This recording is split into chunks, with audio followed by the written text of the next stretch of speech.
In this video, I'm going to go through a few minutes of how you can start your day.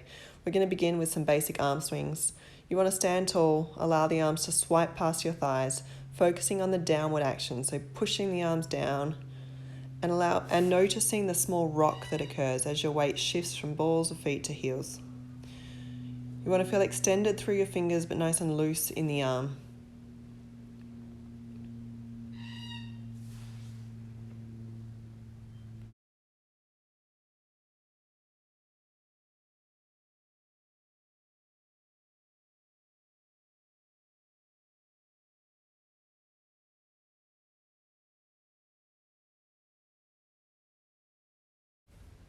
Now we're going to change into a butterfly arm swing. So you allow the hands to come together in front of you in a circular motion, kind of like a figure eight. So we have one circle in front and one circle that happens behind us. Feel how the tempo changes. You're still focusing on the downward as they come together, dropping them down, letting them rebound up on their own.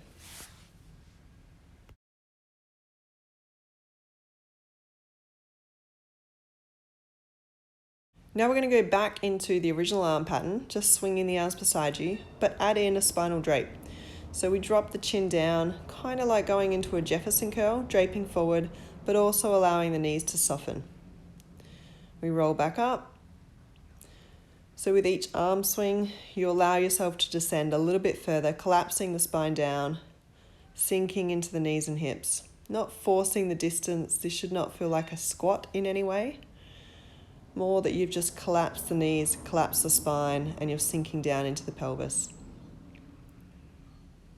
It should feel loose, and the head should remain above the height of the hips. Now I've started to loosen up a little bit more, so the head will begin to extend as the arms come up. So it's a bit more like a flop. As the arms come up, I'm loose enough that the head responds, rather than keeping it down in flexion. Now we're going to take it into axial rotations.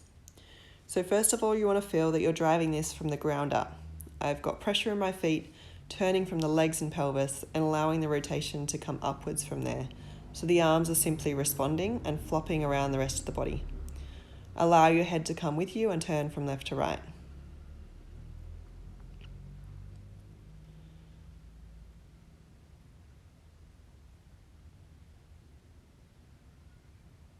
Start to work the feet a little wider and notice how you're shifting the weight from one foot to the other.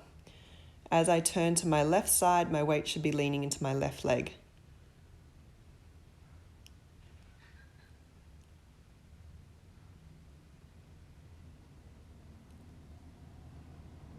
Now I've switched. As I lean to my left side, my weight is leaning into my right leg.